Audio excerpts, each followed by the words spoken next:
Hello friends. कई बार हम लोगों ने कंप्यूटर से रिलेटेड कई सारी टर्मिनोलॉजी सुनी तो हैं, लेकिन उनका मीनिंग अभी तक हमारे लिए डाउट्स हैं। ऐसे ही कुछ फंडामेंटल टर्म्स के मीनिंग को जानने के लिए हमने ये सीरीज़ स्टार्ट की है जिसका नाम है फंडामेंटल टर्म्स।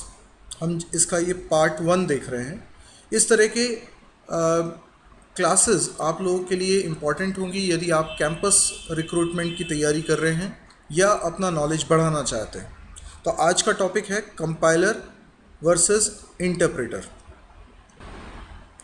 तो आज हमारा ऑब्जेक्टिव होगा कि हम सबसे पहले देखें कंपाइलर क्या होता है, क्रॉस कंपाइलर्स क्या होते हैं, डी कंपाइलर किसे कहते हैं, ट्रांसपाइलर किसे कहते हैं और इंटरप्रेटर किसे कहते हैं। इसके अलावा एक और चीज़ होती है जिसको कहते हैं जस्ट इन टाइम कंपाइलर। ये सब कुछ हम आगे की स्लाइड में अब देखते हैं। सबसे पहले कंपाइलर। कंपाइलर क्या है? कंपाइलर एक सॉफ्टवेयर है जिसका काम है किसी प्रोग्रामिंग लैंग्वेज में लिखे आपके सोर्स कोड को, प्रोग्राम को ट्रांसलेट करके एक दूसरी भाषा में कन्वर्ट कर देना। ये दूसरी भाषा अक्सर ऑपरेटिंग सिस्टम अंडरस्टैंडेबल लैंग्वेज हो सकती है या कोई ऐसी भाषा हो सकती है जिसकी मदद से आपका प्रोग्राम रन हो सके। कंपाइलर जब शुरुआत में बने थे तो वो हाई लेवल लैंग्वेज को लो लेवल लैंग्वेज में कन्वर्ट करते थे। सी लैंग्वेज में जब हम कोई प्रोग्राम बनाते हैं तो कंपाइल करने पर ऑब्जेक्ट फाइल बनती है, उसके अंदर रखे कोड को ऑब्जेक्ट कोड बोलते हैं, जो कि एक तरह का बाइनरी कोड है। जावा में सोर्स कोड को जब कंपाइल किया जाता है तो बाइट कोड तैयार होता है। यानी कंपाइलर आपके प्रोग्राम को जो C language, C plus plus language या किसी भी प्रोग्रामिंग लैंग्वेज में लिखा है उसको ट्रांसलेट करके एक दूसरी भाषा में कन्वर्ट कर देता है। क्रॉस कंपाइलर क्या है?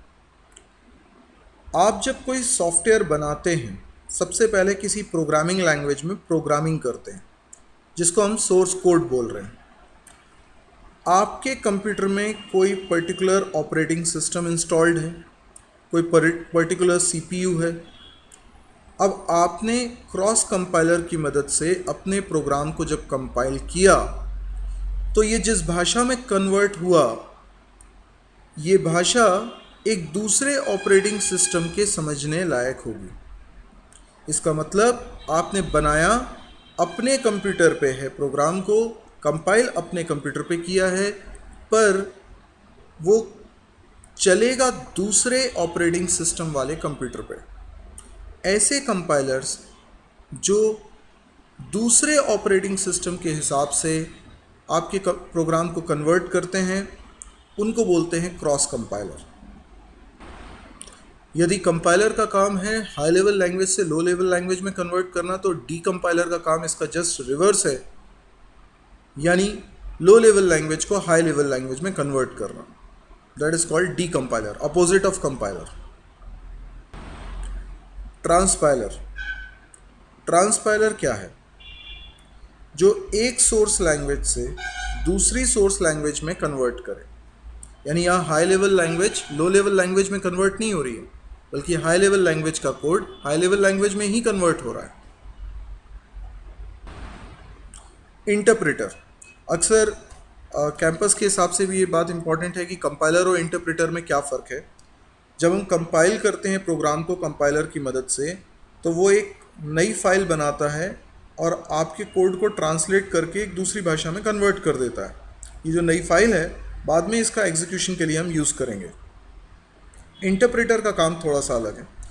ट्रांसलेट ये भी करेगा, यानी जो आपने सोर्स कोड लिखा होगा उसको वो ट्रांसलेट करेगा, लेकिन कहीं स्टोर नहीं करेगा। पहली लाइन को पढ़ा इंटरप्रेटर ने, उसको ट्रांसलेट किया, ट्रांसलेट करके उस एनवायरनमेंट को दे दिया जो प्रोग्राम को रन करेगा, जैसे कि ऑपरेटिंग सिस्टम। तो ऑपरेटिंग सिस्टम को उसने ट्रांसलेटेड कोड दे दिया। ऑपरेटिंग सिस्टम उस कोड को एग्जीक्यूट करवाएगा। तब तक इंटरप्रेटर खाली बैठा रहेगा, वेट करेगा।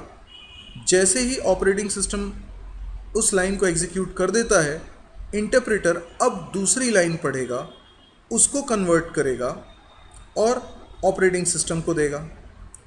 इस तरीके से अगर इंटरप्रेटर काम करता है तो काम थोड़ा स्लो हो जाता है, एग्जीक्यूशन टाइम बढ़ जाता है, क्योंकि ऑपरेटिंग सिस्टम जब कोई लाइन एग्जीक्यूट कर रहा है उस समय इंटरप्रेटर कुछ नहीं कर रहा। जैसे ही ऑपरेटिंग सिस्टम ने लाइन कंप्लीट करी तब इंटरप्रेटर कन्वर्जन करने के लिए सोर्स फाइल से अगली लाइन पढ़ेगा।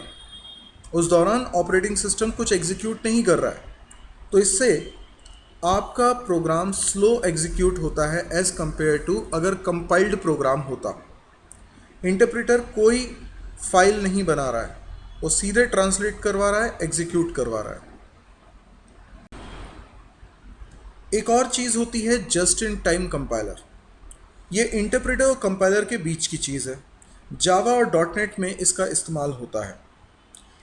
कुछ बातें इसकी इंटरप्रेटर की तरह हैं, कुछ बातें इसकी कंपाइलर की तरह हैं। जैसे just in time compiler source file से पहली लाइन पढ़ेगा, ट्रांसलेट करेगा, ऑपरेटिंग सिस्टम को दे देगा। ऑपरेटिंग सिस्टम जब उसको एग्जीक्यूट कर रहा होगा उस दौरान इंटरप्रेटर खाली नहीं बैठेगा, बल्कि सोर्स कोड से अगली लाइन पढ़ना स्टार्ट कर देगा, उसको इंटरप्रेट करेगा। पर क्योंकि ऑपरेटिंग सिस्टम अभी पहली लाइन को ही एग्जीक्यूट कर रहा है, इस दूसरी लाइन को बफर करके रखेगा, कहीं स्टोर करके रखेगा मेमोरी में।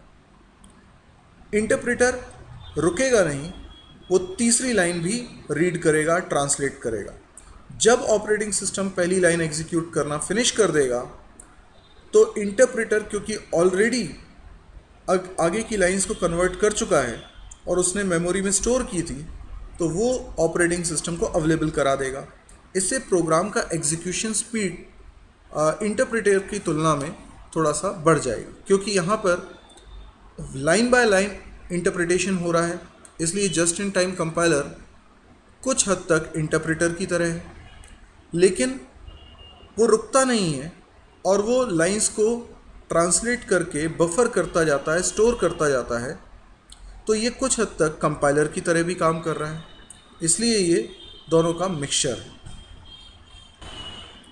अगर आपको ये वीडियोस पसंद आए हों और आपको लगता हो कि ये जानकारी आपके लिए काम की है, तो इस तरह की और भी जानकारी वाले वीडियोस आगे आपको देखने को मिलेंगे। आप इस चैनल को सब्सक्राइब कर सकते हैं। Thank you.